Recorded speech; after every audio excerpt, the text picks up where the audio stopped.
nga tukitandise n'abazadde abawabuddwa okulungamya abaana babajjemu omuze ogw'okwekalakaasa n'okwonoona ebintu by'amasomero ekizingamya enkulaakulana n'okufiiriza gavumenti ssente nnyingi. Bino bibadde kalungu mu kugulawo ebizimbe gavumenti bye yazimbidde erimu ku ssomero mu kitundu ekyo. Abazadde bawabuddwa okulungamya abaana baabwe ku ngeri gye balina okweyisa mu masomero. N'abatuuze abaliraanye amasomero gano nabo balabuddwa obutaddamu okugalundiramu bisolo okuli ente ng'emigowa bagisiba amadirisa n'enzigi ne babiwangulamu. Tubeegayiridde ebintu bino batuwadde ekintu nga kya mulembe nga kirungi naye tusigale nga tukikuuma nga kiki. Bino byogeddwa abakungu abeetabye mu kuggulawo ekizimbe gavumenti kyezimbidde abayizi mu ssomero lya St Bonaventure Chato RC Primary School e Kalungu. Balambuziddwa akulira ebyenjigiriza David Bale Mukasa nga misa ey'okukitukuza eyimbiddwa Father Joseph Kasangaki ow'amasomero n'asima gavumenti okubajjukira.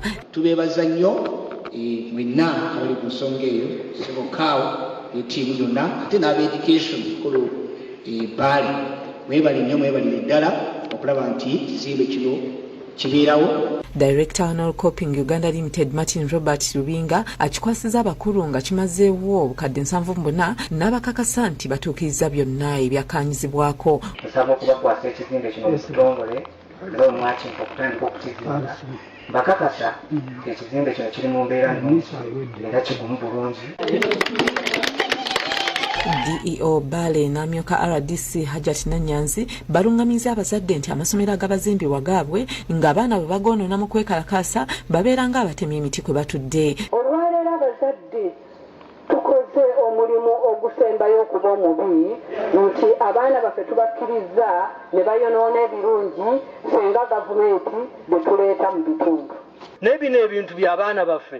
Let's care for it. Let's maintain it. Ssentebe Richard Kyabaggu alaze obuzibu bw'amasomero agatalina bizimbe na kaabuyonjo n'asaba gavumenti ebongere ku ssente zeebawo okukola emirimu. Amasomero agasinga mu district ebitundu kumpi nga 5 tebalina kaabuyonjo nnungi. Abamu abakyazirina zigenda kujjula balala zijjudde kati mulimu munene ekiralira ze ssente zezimu kutusobola okujja ennyumba okuzimba ennyumba z'abasomesa. Ssennabuya baagala alina yakusakidde eggulire erino ku Rabukedde TV.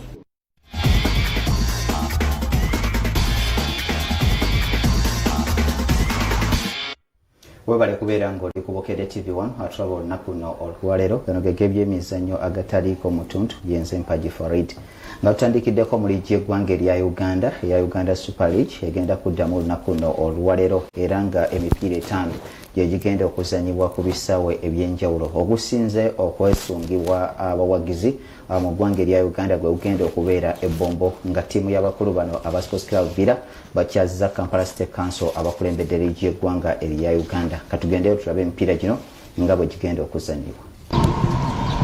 Omupiira omunene oguliyo leero gwe gwa kirabu ya AS Villa ng'ekyayiza kirabu ya KCCFC mu kisaawe ebbombo. KCCFC tunuulidde kwenywereza ku ntiko ya kibinja amu n'okuuma likodi yaayo ey'obutakubwamu mu liigi sizoni eno mu mipiira 3 egyakazannyibwa.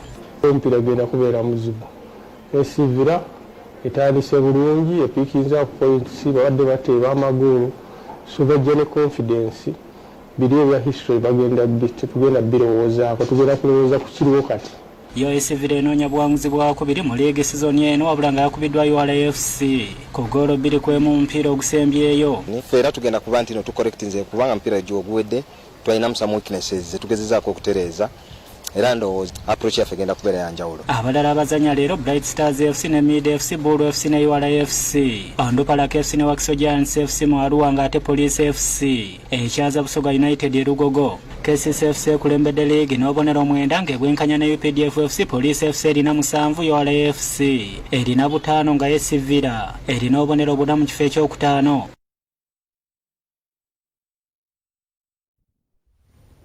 Nga tuvuddeko awo ne tugendako mu mpaka eza Lagibe obululu obw'empaka ez'ekikopo ekyensi yonna ekya Lagibe bwakwatiddwa olunaku lw'eggulo mu kibuga Paris wali mu ggwanga erya Bufalansa era nga Uganda okuyitamu okuzannya mu mpaka ez'ensi yonna ezijja okubeerawo mu mwaka gwa 2023 bayina kuyita mu kakungunta. Katugende tulaba obululu obwo nga bwakwatiddwa. 2019 is about to hit its pinnacle with South Africa and England. obululu bw'ekikopo ky'ensi yonna obw'omuzannyo gwa lagibe bwakwatiddwa eggulo mu kibuga Paris ekya Bufalansa wagenda okubeera empaka zino mu mwaka ogwa 2023 amawanga abiri ge gagenda okuvuganya mu mpaka zino ezibawo buli luvannyuma lwa myaka 4 ng'ogyeko South Africa yakukiikirirwa eggwanga limu eriyitamu obutereevu nga liyita mu mpaka za Africa ez'okusunsulamu eza Africa Gold Cup ezitandika omwaka ogujja. Uganda y'emu ku mawanga 12 agagenda okuvuganya mu mpaka za Africa ez'okusunsulamu wabula ng'omutendesi Robert Seguya alina obweraliikirivu. Obweraliikirivu bwenina nti abazannyi bakuze, obweraliikirivu bwenina nti tuyinza obutafuna preparation nga bwe nzaagala nange bwe nziplaningidde full commitment. Ekyo kijjala kuba ssente eziri mu union ezitaliiwo oba ezitayinza kuwera bajeti eyo okusobozesa genda kukolera bye mbagambye waggulu. Seguya agamba nti atezezzaako okulaba nga abazannyi basigala mu mbeera ennungi mu kiseera kino ekya COVID-19 nga tewali mpaka zizannyibwa. Kakyenkoze naba program gye bafolowinga eya S&C gye bandibadde bafolowinga nga individuals.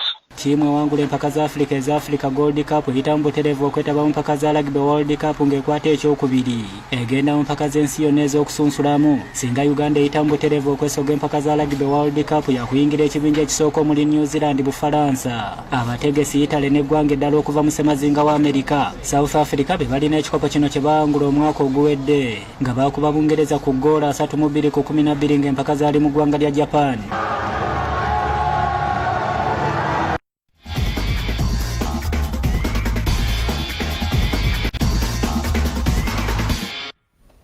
Agetuntu lya leero nkusaba otukkirize tugakomye wano tosobola agabuutikidde ku ssaawa emu n'agataliiko nfuufu ku ssaawa 4. Nze Sumaya Nakato wabula nga sinnakusiibula nkujjukiza nti tuli mu biseera bya kulonda era buvunaanyizibwa bwo okukuuma emirembe. Fuba okulaba nti ebikolwa byonna ebituusa ku bannaffe obuzibu tubyewalira ddala. Obubaka buno bukutuusibwako Bukedde TV1 wamu ne Netherlands Institute of Multi-Party Democracy. N'obubaka obwo kankwagalize ekyemisana ekirungi.